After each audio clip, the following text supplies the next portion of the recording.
I know I didn't upload again last week, but I have an explanation. This is going to be a very short explanation. I'm not going to go into too much detail, but essentially, I've been off of my medication for about a month now. Actually, it's been over a month at this point. My mood stabilizer, been off that. So I've been a little bit unstable for the last couple of weeks, and I wasn't sure what it was because I was like overly emotional and I was taking it out on John because he's the only person I see. And one day it just clicked to me. I was like, oh my god, I've been off my meds for over a month. That's obviously what it is. And so I'm getting back on my medication. We were going through this whole process because I was trying to switch to a new medication because the one that I was on made me gain a lot of weight, which was good because it was healthy weight. But it got to a point where I just like didn't want to gain any more weight, and so I was kind of worried, and so I wanted to switch medication so I could like maintain the weight and not keep gaining weight. But then I switched to like 2 separate medications. Both of them made me really nauseous. I've been throwing up for over a month. So I'm just gonna go back to my other medication because it worked really well for my mood and it really did stabilize me. So we're just gonna go back to it. I'm not really worried about gaining weight. I'm just gonna try to like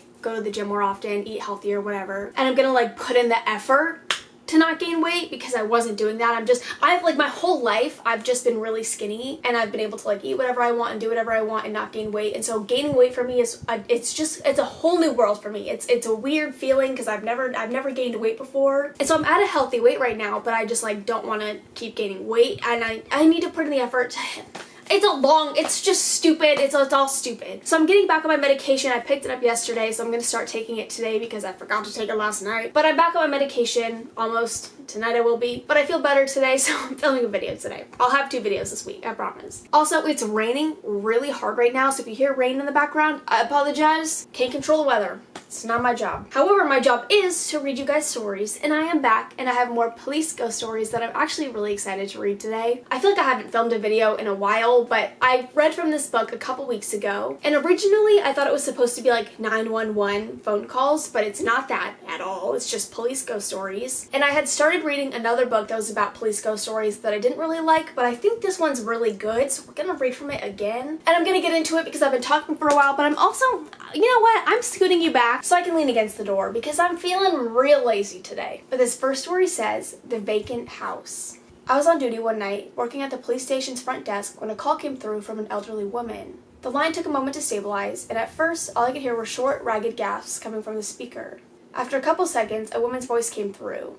It had the same low, wheezy quality as the breathing, and it was clear she was struggling to speak. She asked me if I had the number for the local doctor, each word coming out with a painful gasp. It was clear this woman was in pain. I asked if she needed an ambulance, but she refused, simply requesting the doctor's number again. Not wanting to upset her, I agreed to give her the number.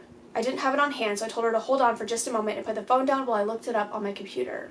When I picked up the phone again, barely half a minute later, the line was still open, but I could no longer hear anyone on the other side. The line was completely silent. "Hello? Ma'am, are you still there?" I said, straining my ears to pick out any noises from the other side. I could no longer hear her breathing. When I received no reply, I began to fear the worst. "Ma'am, if you're there, please say something. Make any sort of noise so I know you're okay." I continued, my voice steadily rising in the hope she would hear me, even if she had somehow dropped the phone. I heard nothing but the soft crackle and hiss of the line. I switched to another line and hastily put a call through to the control room, requesting a trace on the woman's number. If she had collapsed, which I was convinced she had, then she would need emergency medical help, and at the moment, I was the only one who could get it to her. The control room team got back to me quickly with an address for the landline number, and I forwarded it to the closest police and ambulance vehicles. In the meantime, I switched back to the ongoing call with the woman, trying to once again reach her. "Ma'am, can you hear me? There's help on the way. If you can hear me, please try to respond." The silence was heavy on the other side, but I was still reluctant to hang up the call just in case she recovered consciousness and needed someone to calm her down. I listened out for even the smallest sound, almost holding my breath, but the whole time there was nothing beyond that dreadful silence. I stayed on the line until the police arrived at the house. In the distance, I could hear some banging on the door and then the voice of police announcing their presence. At that point, I figured it was okay to hang up since the ambulance and police crew had reached the woman. There was no longer anything I could do on my end but wait and hope the ambulance had got there in time to help her.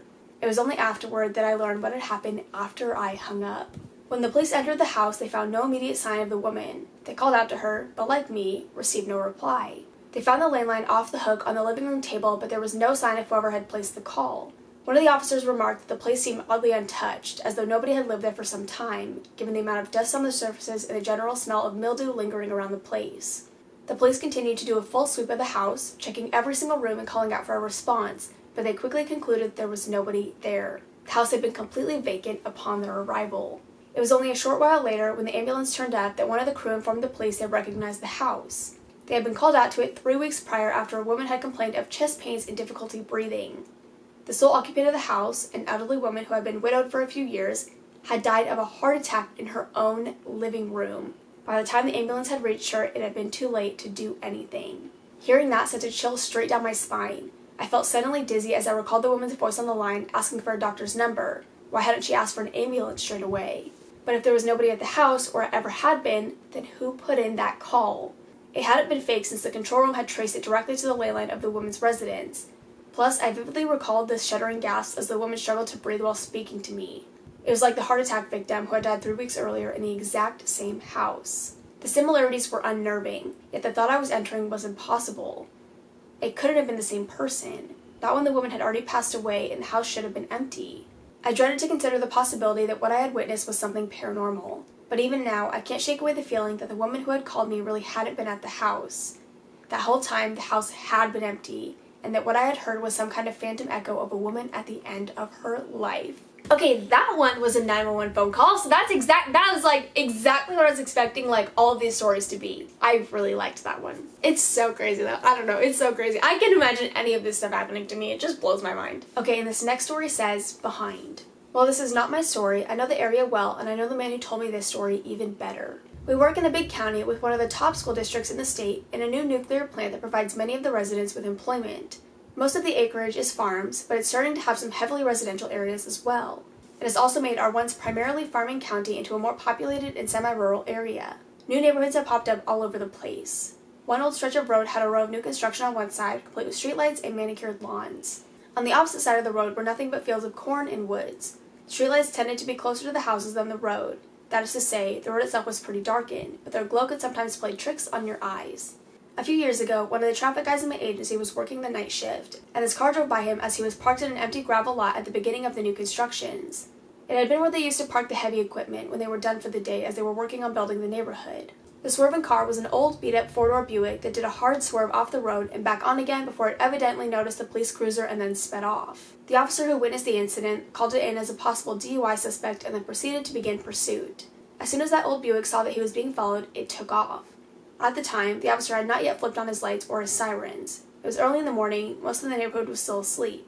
In an attempt to be respectful of the otherwise empty and quiet area, it was about 3 a.m., the officer chose not to draw attention to the chase and continued to pursue the suspected drunken driver in silence. At this point, the suspect was approximately 300 to 400 yards ahead of the officer. Both vehicles were traveling at about 80 miles per hour.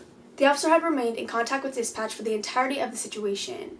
Not only is this standard procedure, but the officer was particularly concerned about the dangers of driving at such reckless speeds in the dark. If a deer, raccoon, or possum or any other animal ran out in front of them at these increasing speeds, one or both of them could lose control of their vehicles and crash, causing more damage and harm than was necessary. Without warning, the sedan slammed on their brakes, swerved hard onto the shoulder, and then back onto the road again before speeding off once again as if it were suddenly startled by something. The chase lasted another 3 minutes as they were forced farther and farther into the more rural area of the county. No doubt the sedan thought they could escape into the maze of gravel roads that cut all throughout the county. However, hitting a gravel road well over the posted recommendation is a surefire way to lose control of your vehicle, and that's exactly what happened. The sedan hit the gravel going about 65, lost control, fishtailing as he slammed onto his brakes, and went nose first into a shallow ditch. The driver was not hurt, and aside from the bumper he was missing, neither was his car. Or that was the prevailing opinion anyways, as the car looked like it had been refurbished from the scrapyard before it wound up in the ditch. It was quite the miracle that the officer and the driver had come to the end of the pursuit with no harm done. By then, more officers had arrived on scene, along with a tow truck to get the suspect's car out of the ditch. "Where is my bumper?" he shouted, over and over. "I had one when I left the bar. Where did it go?" His whole car was beat to hell. In hindsight, the fact this thing had a bumper at all was shocking. To see the man so upset over losing it was even more so. Nonetheless, it fell to the agency to find the lost bumper. It was not at the scene where the man had lost control of his car. As the morning sun rose, the search became easier, but still, no bumper had been found. The officer did not recall if the car had a bumper when he began pursuit or not, despite the adamancy of the suspect. At this point, the suspect was in the local jail to sober up. He was charged with a DUI, naturally, but he needed to sober up before any more information was taken from him or given to him. The officer who had run the pursuit and made the official arrest was off duty, but he assured everyone he would find that bumper. The next evening, the officer came in an hour before his shift was supposed to start with the intent of reviewing his dash cam footage. At the very least, he could verify if the beat-up car in question had a bumper or not. What do you think? Bumper or no bumper? He asked me as I sat next to him. My job was to handle all the tech stuff in the office. My bet is on no bumper. That car was so beat up, it's a wonder it didn't fall apart as soon as it got over 40 miles per hour, I had said. Then my bet is on it had a bumper, which means if it does, you owe me a coffee and a donut, and not from the break room. He was ready to start the video. Fine, but if I win, then you owe me lunch from the burger joint up the road.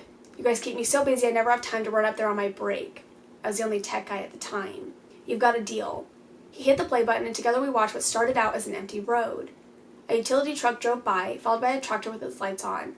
I fast forward through another 30 minutes of the video before we saw the sedan in question coming into frame. Shortly after coming into frame, it could be seen swerving on and off the road. Dispatch, this is Officer... I've got a possible DUI and I'm starting pursuit. No lights or sirens. Officer blank, this is dispatch. Received. Proceed with caution. Keep in contact. Roger. On the dash cam, the image could have been clearer, but the bumper was there. It was barely there as it was held on my duct tape that I began to peel and was flopping against the now missing bumper. I'll take my coffee with a shot of espresso and some sugar. A simple glazed donut will do. The officer sat back, crossed his arms, and smiled smugly. There it is, sure, but where did it go? Curiosity and the promise to find the bumper brought our attention back to the screen and knocked the smug grin right off the officer's face. Officer blank stayed well back from the sedan throughout the pursuit. This gave a wide field of vision. The road, the faint glow of the streetlights to the left, and the complete darkness to the right of the road were all visible. The video continued for another minute and a half before we saw the sedan's bumper fall to the road and tumble erratically to a stop. Something moved across the screen in the blink of an eye and was gone. Both cars sped past the point where the bumper should be. Did you see that? I asked. Did you see it too? What did we see? Can you back it up? Maybe slow it down?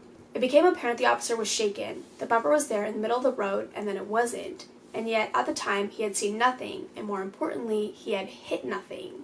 What about last night? Did you not see that happen? I was already backing up the video and setting the functions in place to watch it in slow motion. He said nothing, but in my peripheral, I could see him shaking his head. In slow motion, we watched again.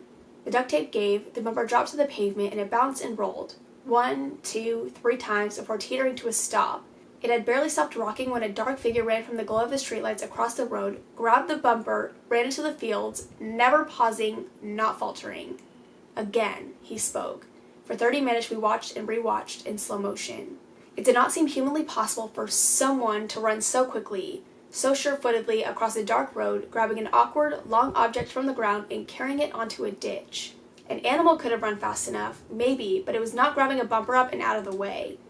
Best case scenario, the animal could have knocked it off the road, but the bumper had clearly been picked up and moved. They wore nothing that would give their size or shape away. No reflective clothing. No flashlight, headlamp. Nothing that any typical jogger and dog walkers normally wore if they were out at that hour. Two things were blatantly obvious. The officer would have hit the bumper and most likely have lost control of the cruiser, and we had no idea what or who could have moved at the speeds required with such agility in the dark in order to move said bumper from the road. All bets forgotten, the officer scooted back in his chair, stood, and said, "I'm going to check out the scene. Look for some footprints and see if that bumper is still there." I nodded and went back to the dashcam video. Maybe with some finagling, I could get it clearer and figure out what this dark figure actually was. Later, after his shift was over and we were crossing paths, I asked if he had found anything. The bumper, footprints, anything. Found the bumper, I sent it to the impound with a new roll of duct tape. But that's all? Nothing else? He knew what I was asking, but at this point, we both felt a little crazy. There was something on that video. A video that clearly showed a bumper being held in place with duct tape, and yet a figure had potentially saved his life by removing the debris from this old clunker, and there was no clue as to what it was. No footprints, no hoof prints, tracks, nothing. He shook his head and rubbed his forehead. The bumper was just lying in the ditch. It was filthy and beat to hell. There were no handprints, smudges, or anything to even remotely suggest it had been picked up by a person. He shook his head again and dragged a hand down his face as he walked away. I never heard anyone else talking about this night. I imagine the officer didn't want a lot of attention drawn to the mysterious dark figure in the video. To be honest, we never talk about it either. It did not matter what I did to the video. The figure remained dark, formless, and unidentifiable. I never got answers for myself or for the officers as to what it could have been, or who it could have been. Of course, it could just be chalked up to one of those witching hour moments or dumb luck. Okay, that last one was really long, and I could hear my dogs whining, which means I gotta go let them outside, even though it's pouring rain, so I don't want to let them outside in the rain, because they're gonna be all wet. So I have to go let my dogs out, and they're probably hungry, so I'm gonna go feed them and play with them, hang out with them, whatever, so this is gonna be a little bit of a shorter video. I apologize. I also have a cat clawing on my butt right now. Whenever I shut this door, they just put their paws underneath the door and, like, grab my ass. Like, they're like, "Let me in!" So it seems as though all of my animals want attention right now. so I gotta end the video. But I hope you guys enjoyed. These stories are all a little bit longer, so these videos I'll probably only read like 2 or 3 in each one. I think that's how it's gonna go. And then my other video for this week is the finale of the Ouija board book we've been reading, so that one's gonna be short as well, probably only like a 10-minute video. This is gonna be a little bit shorter. I apologize. I'm really sorry. But I am gonna go. I love you guys. I will see you in the next one. Bye. I feel like I just I don't know, it looked like I had no teeth when I did that. I don't know if those work. I don't know if this like happens to anybody else. I know like people this is probably not relatable at all. But whenever I'm filming one of these videos where I'm reading stories and I drink a Diet Coke, because I always have a Diet Coke with me, whenever I take a sip of my Diet Coke, my mouth waters aggressively and it makes it so hard to continue reading. Like so hard. And I have to like sit there and like dry it to like, I don't know, I have to try to dry out my mouth. I just stuttered really bad. I have to try and dry out my mouth because it waters so bad when I take a sip of anything. But I'm like so thirsty after reading, like my throat gets really dry, and I know Diet Coke's not like the solution for that, but it's my solution. But yeah, okay, I don't know what I'm rambling about. I really gotta go. Also, my shirt is from Box Lunch, because I know a lot of people are probably gonna ask. I got this shirt and then my Michael one from Box Lunch. It's like a store, I don't know. But I'm gonna go. I gotta go get my puppies. I love you guys. See ya!